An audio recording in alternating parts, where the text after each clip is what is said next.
Hello everyone, welcome to our channel.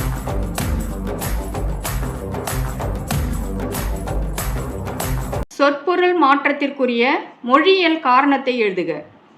சூழ்நிலையால் ஒரு சொல் வேறொரு சொல்லுடன் இணைந்து அச்சொற்களின் பொருள் மாறி புதிய பொருள் தோன்றுகிறது.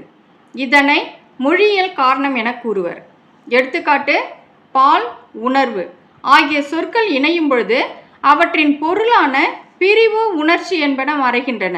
புதிய பொருளாக கூடல் எனும் பொருள் தோன்றுகிறது. சொற்பொருள் மாற உள்ளம் காரணம் என்பதை விளக்குக. மனம் விரும்பியவாறு சொல்லுக்கு பொருள் அமைவது உண்டு.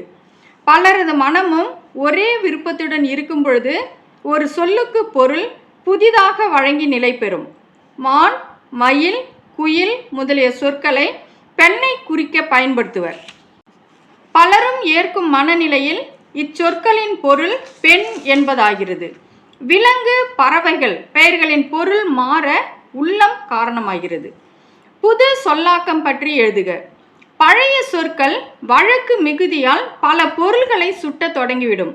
நுட்பமான கருத்துக்களை விளக்க புது சொற்கள் தேவைப்படும். அப்போது உருவாகும் சொல் புது சொல்லாக்கம் எனப்படும். வானொலி என்பதும் தொலைக்காட்சி என்பதும் புது சொல்லாக்க வகையில் அடங்கும். பொருட்பேரினை விளக்கி எழுதுக. பொருளை பெறுவது பொருட்பேறு ஆகும். உயர்ந்த பொருளை பெற்றால் உயர்பேறு எனப்படும். தாழ்ந்த பொருளை பெற்றால் இழி பொருட்பேறு எனப்படும்.